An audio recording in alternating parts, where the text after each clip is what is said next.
Ola de novo, que tal están? Estamos de volta xa en tempo de preguntoiro. Conversamos hoxe co voceiro municipal do BNG, Rubén Cela. Boa noite, benvido. Moi boa noite. Imos empezar falando das garderías municipais, das escolas infantís de Conxo de Fontiñas, porque hoxe anunciaba a concelleira María Castelao que o goberno local lle vai abrir un expediente sancionador a Clece. O BNG xa amosara en repetidas ocasións a súa preocupación por este asunto, entón entendo que reciben ben esta noticia, non?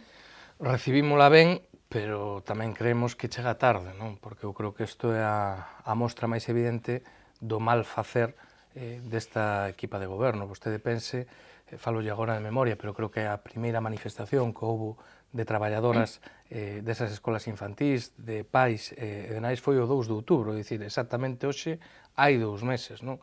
Non é razonable que unha administración municipal pois tarde 2 meses en poder concluir un informe con todos os datos que había en riba da mesa para poder chegar a unha conclusión de que hai que sancionar a empresa adxudicataria, non? Sobre todo se temos en conta que a Xunta, que non é a titular desas guarderías, sí que puido facer pois unha inspección in situ nas propias escolas infantís e facer os informes onde facían un chamamento o goberno municipal a corrixir todas as cousas que se vían que non se estaban cumplindo nesas guarderías. Por lo tanto, satisfeitos de que isto pareza que se vai encarrilando, pero desde logo eu creo que denota pois unha falta de rigor e un mal facer na actuación municipal evidente, non?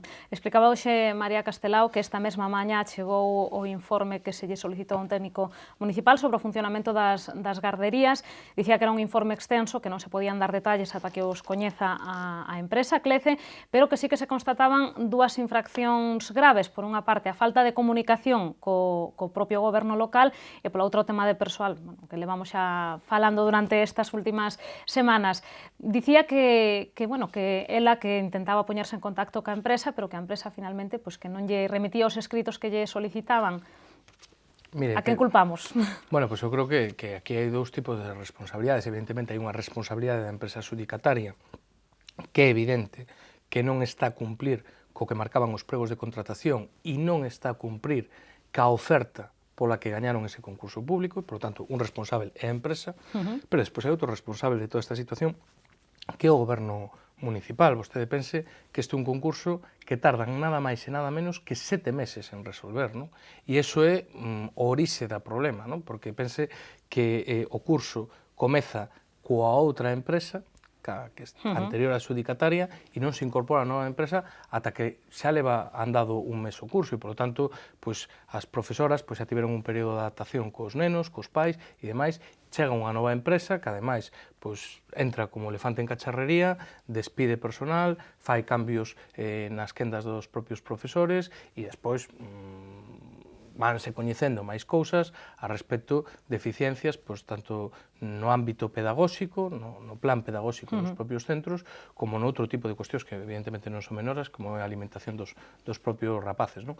Pero que era evidente desde o primeiro momento é que non se estaban a cumplir cos ratios de personal que marcaban os propios pregos e a oferta da concesionaria. Por tanto, para nós o que nos parece absolutamente injustificado é que por parte do goberno municipal pois se tardara tanto en darlle resposta a este problema, cando en reiteradas ocasións pois saíron as propias traballadoras desas guarderías, as centrais sindicais, os grupos da oposición, a empezar polo BNG, que incluso tivemos que levar isto a pleno no último pleno ordinario do Concello de Santiago, e que tarden 2 meses en tomar en conseguir un informe dun técnico e en tomar unha decisión, non? Porque de todo isto é evidente quen sale danificado.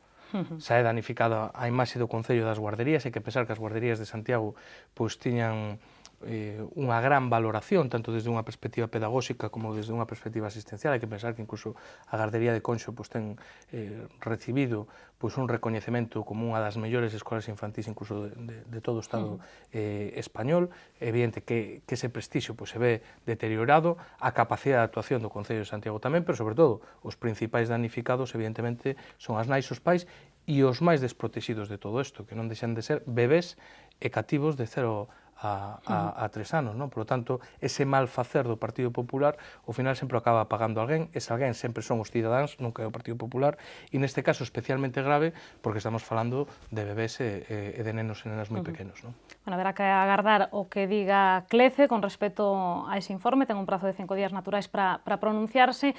Preguntábamos de María Castelao que podería pasar se finalmente as infraccións que se demostre que cometeu a empresa son moi graves. Falaba ela da posibilidade mesmo de rescindir o contrato con CLECE. Como vería vostede esta opción, tendo en conta iso, que estamos xa co curso bastante avanzado? Bueno, nós creemos que se debe cumplir a legislación vixente, non? Entón, hai unha lei de contratos e, ademais, hai un pliego concreto que estipula o que ten que facer necesariamente esta empresa, non? E tamén estipula que hai que facer en caso de incumplimentos. Entón, é evidente que hai que abrir un expediente sancionador no caso de que se corroboren, como se van a corroborar, como xa sabemos que se corroboran, pois os incumplimentos desta empresa, e chegado o caso, se é necesario, e así ben avalado pola legislación vixente, pois eu desde logo non me tremería a man se hai que rescindir o contrato a unha empresa deste tipo, non? Eu creo que ante todo e sobre todo polo que ten que velar o Concello de Santiago e por eses nenos e por esas nenas, e, por lo tanto, por un cumplimento estricto do ratio de personal, estricto na alimentación, estricto no ámbito pedagóxico. E iso é polo que ten que velar o Concello de Santiago, non? Bueno, quería preguntarlle ainda por outro asunto que ten que ver ca Concellaría que leva María Castelao, que é a suba das taxas do Servizo de Axuda no Fogar. Bueno, pues, aprobouse en pleno, foi criticado pola oposición. Hoxe preguntamos ao alcalde e dicía que descoñecía os motivos. Bueno, pois, se o alcalde atendera un poquinho máis nos plenos, pois igual se enteraba tamén un pouco máis de cales son os motivos. Eu non sei se os descoñece ou non os descoñece, pero seguro que está de acordo, porque é unha liña estratégica e ideolóxica do Partido Popular, non? O que se aprobou outro día, pois ven derivado dun decreto que aproba a Xunta de Galiza no mes de setembro e que dá traslado aos propios concellos, onde se estipulaba unha carteira de servicios sociais nas que estaba incluído pois, o servicio de asistencia no fogar, non?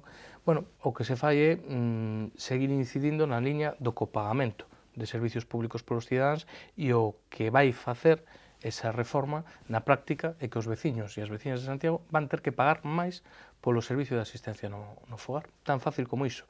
O Partido Popular revísteo de certa progresividade, que non é certa, é unha falsa progresividade.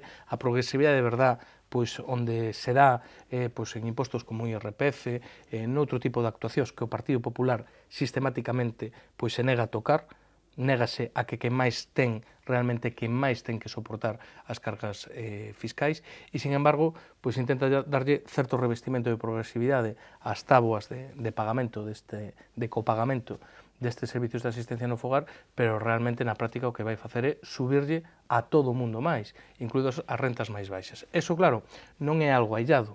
Isto hai que analizalo ao mesmo tempo que hai un copagamento en determinado tipo de medicamentos, incluso para tratamentos crónicos, cando hai un copagamento, un tasazo no ámbito xudicial, cando hai idea de establecer copagamentos pois, noutros tipos de servicios públicos, non? Por lo tanto, que é o que está facendo o Partido Popular? Se nun contexto onde lonxe de subir os salarios, pois conxélanse ou se reducen, quen o ten? Pois se nese contexto o que se fai é empezar a ter que pagar ou pagar máis por determinado tipo de servicios públicos, pois o que estamos facendo, evidentemente, é empobrecer o conxunto da poboación e facer que retrocedamos moitos anos en moitos aspectos, non? E que, novamente, pois a xente con máis poder adquisitivo, a xente con máis diñeiro na súa conta bancaria, pois poderá acceder a servicios básicos pois de boa calidad, e o común dos mortais e as rentas máis baixas pois se verán incluso na tesitura de ter que non acollerse a determinado tipo de servicios porque non poden ni siquiera copagar a parte que terían que pagar, e iso é o terrible.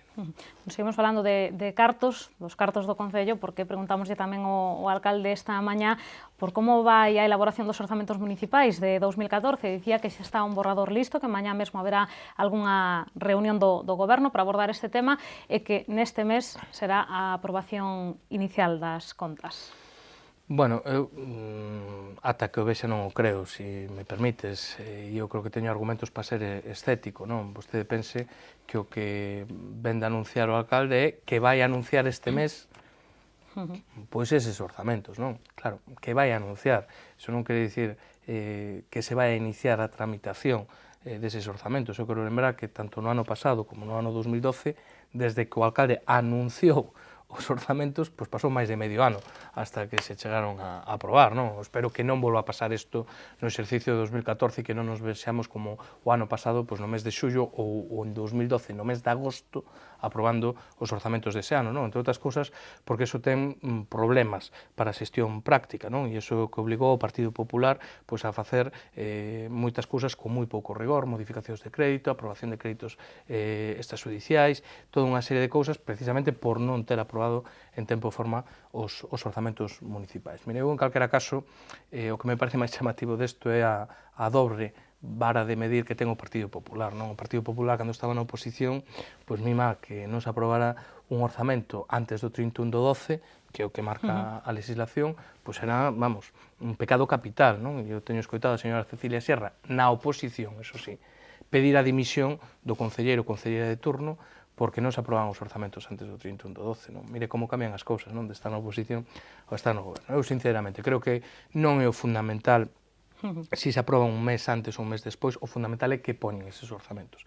E a non sei o que nos preocupa realmente, que van a pôr eses orzamentos e, sobre todo, que é o que se vai a executar despois deses orzamentos, non? Porque nos, de momento, só temos a referencia a ano rematado do 2012 e, claro, moitos cidadáns se levarían unhas sorpresas se lles digo que dos cartos que tiña o Partido Popular para investir na cidade, pois non chegaron a executar nin o 30%, é dicir, de cada 100 euros que tiña o Partido Popular en 2012 para facer obras, para facer investimentos na cidade que crearan postos de traballo, que puderan dinamizar a actividade económica, só foron capaces de investir pois menos de 30, quedaron máis de 70 sin gastar por pura e llana ineficiencia, non?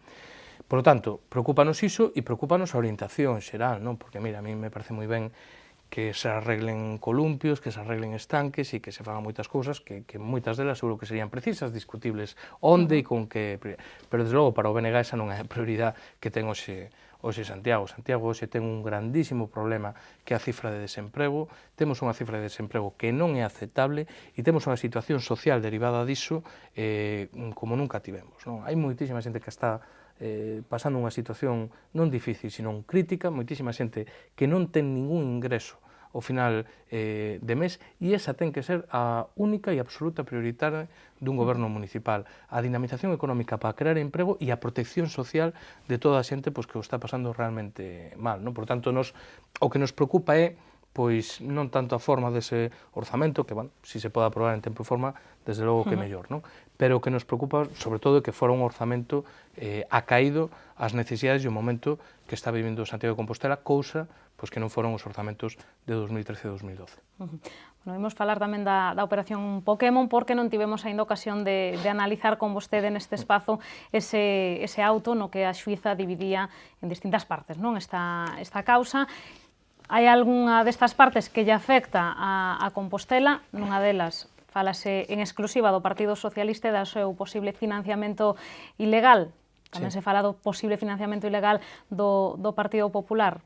Como recibe o BNG, pois, estas noticias que nos chegan dende Lugo? Como queres que o recibamos? Pois con moitísima indignación, como a imensa maioría dos veciños e veciñas de Santiago. Vostede pense que as dúas novidades que hai a este respecto é precisamente que a xuíza Pilar de Lara divide a operación Pokémon en 9 partes e nada máis e nada menos que 4 desas 9 partes teñen que ver con Santiago de Compostela.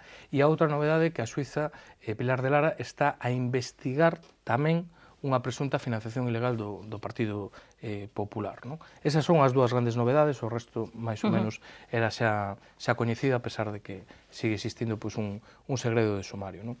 Bueno, cal é a nosa posición ante todo isto? Pois dunha profundísima indignación. Nos levamos solicitado por activa e por pasiva que se tomen medidas drásticas. Eu creo que non valen panos quentes. Eu creo que todas as persoas que están imputadas por casos de corrupción, por casos de malas prácticas, nalgúna destas causas, por unha cuestión de elemental higiene democrática, deberían dimitir de inmediato. e se non dimiten, as súas organizacións políticas, neste caso tanto o Partido Socialista como o Partido Popular, deberían obrigalas a dimitir ou polo menos expulsalas das súas organizacións. Porque eu creo que estamos chegando a unha situación que é absolutamente innaturable ni un día máis. Ahora mesmo temos un exalcalde triplemente imputado, un alcalde dobremente imputado, temos a 10 de 13 dos concelleiros que forman o grupo de goberno imputados nalgúna das causas xudiciais e diferentes causas xudiciais abertas, porque non só é a operación Pokémon, é a operación Manga, é o caso Carril, é o caso das facturas falsas, é o caso da fraude fiscal do señor Conde Roa á Facenda Pública, e isto non é soportable por máis tempo. Se non se procede a facer dimitir esas persoas, nós o que pedimos é que se disolva a Corporación de Santiago e se convoquen eleccións anticipadas, porque, desde logo, creemos que só se pode recuperar a confianza da cidadanía, da veciñanza que está absolutamente asqueada, que está absolutamente avergoñada do seu goberno municipal, pois se hai un proceso de profunda regeneración democrática. E esa regeneración democrática só pode empezar por limpar todo o que hai que limpar, que non é pouco.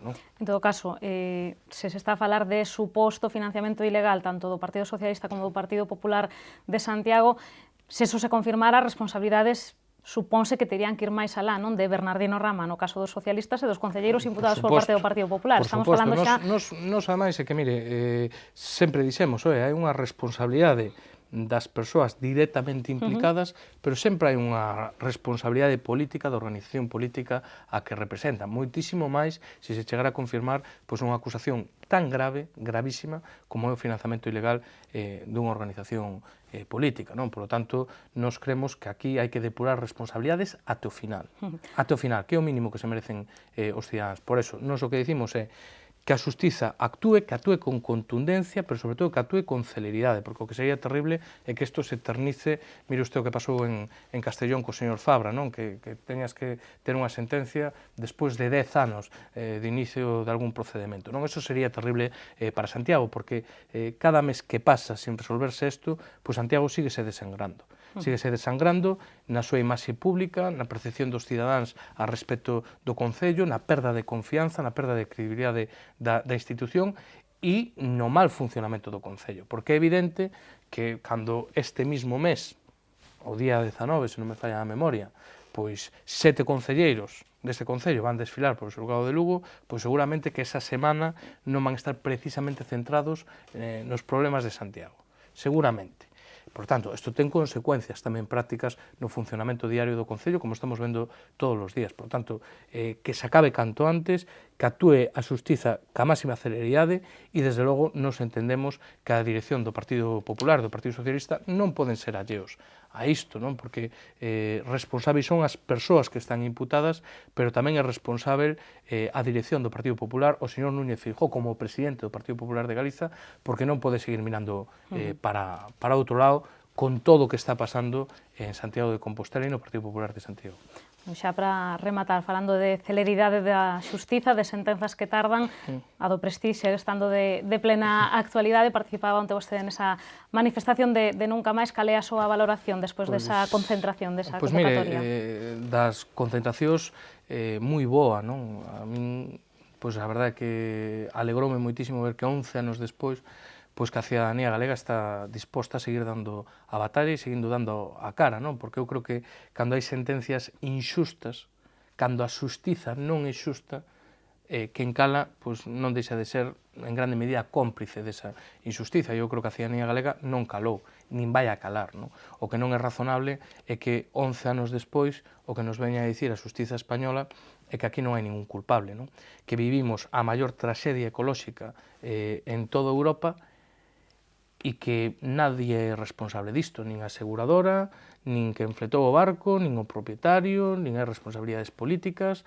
Está cifrado en máis de 4.000 millóns de euros os danos ocasionados no conxunto do Estado, que maioritariamente, evidentemente, foron en Galiza, e ninguén vai pagar esa factura. Por tanto, eu creo que a labor da plataforma Nunca Máis, da que forma parte o BNG desde o seu inicio, é moi importante de mobilización, de manter vivo isto na rúa, pero sobre todo vai ser moi importante porque o vai manter vivo xudicialmente. Vanse agotar todas as vías xudiciais españolas sin demasiada confianza, as cousas como son, pero vanse agotar todas para poder chegar ao Tribunal de Estrasburgo e nos agardamos, desde logo, que máis cedo que tarde que se poida facer xustiza, porque se non se fai, a mensaxe que se está trasladando ao resto do mundo é terrível. Vostede pode vir a contaminar mañá Galiza, que non é que salga barato, é que lle pode salir gratis, non? E iso é unha mensaxe absolutamente terrible e que, desde logo, nós non o imos permitir. Pois rematounos o tempo xe no preguntoiro. Como sempre, moitísimas grazas por acompañarnos. Moitísimas grazas a vos. Isto foi todo, como dicía. Poden vostedes seguir informados a través de calquera dos medios do Grupo Correo Gallego e nos volvamos mañá con máis novas a partir das 8:15 da tarde. Grazas por estaren aí.